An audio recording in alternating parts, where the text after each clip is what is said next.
marikat yi yéen ñu góor ñi tey yéen laay waxal sama mbokk góor ñi ci naka la ñuy def pour bégal sa soxna ci kaw lal bi. Premièrement mooy sa làmmañ. xale góor yi xam ne ne làmmañ ci awra ku jigéen dafa am solo macha allah. làmmañ moom fu ne mun nga ko faa dugal. làmmañ gaañu kenn xale bu jigéen bi xatak mu yaatoo ci yem. làmmañ moom foo ko tegee ci awra xale bu jigéen moom macha allah danga ko yóbbu fu sori ci koo xamante ne mën na. waaw da ngay mën ndax tout ndànk-ndànk rek nee naa à chaque fois ndànk-ndànk ci ngay jotee xale bu jigéen. brutalement moom boo ko defee moom gaañ rek nga koy def ay taat yu saf la ciy jëlee te bu boobaa plaisir dootu ko am te but bi objectif bi mooy bégal sa jabar. ok góor gu baax da ngay bégal sa jabar. deuxièmement mooy baaraam del foo ci awra sa booy foo sa awra jabar. macha allah sa làmmañ bi na ciy dem mais baaraam aussi dee ko baaraam en même temps ngay foo ci clicli bi sa làmmañ mu ngi ci clicli bi sa baaraam mu ngi ci biir awra bi di riiti lu neex ba biir awra bi tooy. troisièmement mooy boo jëlee sa awra yow ku góor ki di soq ci biir gën sa awra jabar del am tendance di def ndànk-ndànk mais booy def ndànk del dem ba ci fond bi. bu fekkee nag sa awra dafa gudd am na ñoo xam ne seen awra dafa sew ba pare gudd am na ñoo xam ne dafa rëy te gudd mais bu fekkee dafa gudd bul jeexal sa awra bi yëpp mais ci biir jigéen ñi nga xam ne seen awra dafa gudd wala ñi nga xam ne dañoo mën gaa dëgg dëggal jigéen yenn saa yi boo dugalee sa awra di nga gis ne di nga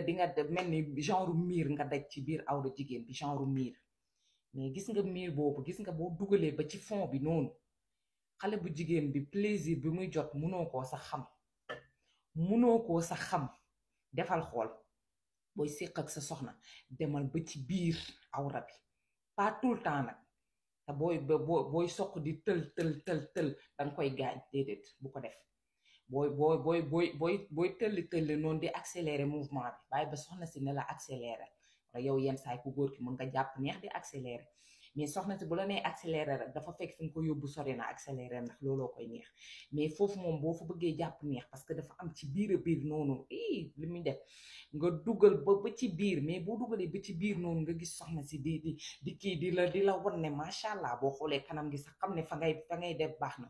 mais pour loolu boo koy def aussi na fekk soxna si tëdd ci kaw lal bi. foofu nga koy gën a jotee na tëdd jaaxaan nii ba pare boo jëlee sa awra di dugal yowit ku góor ki jëlal sa loxo sa baaraam di laalaale clicli bi waaw ci kaw awra bi noonu dee ko laal clicli bi ak sa baaraam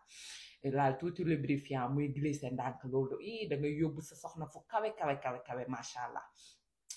yii nii boo ko defee di nga bégal sa soxna te souvent des change de position yi nga xam ne ku jigéen ki mun na jàpp neex te boo toogee mun nga toog ci chaise tam ku jigéen ki ñëw toog ci sa chaise day tax ku jigéen ki buy riiti noonu di yëngal ndigg bi noonu ci sa kaw awra bi noonu day tax moom clicli bi noonu waaw kaw awraam bi day laal sa awra bi te bu ko laalee le fait que yow sa awra di frotter awraam bi noonu loolu tam day jàpp neex te bi nga taxawee di soq ci gën gi di dem ci fond bi di ñëwaat yenn saa yi génneel sa awra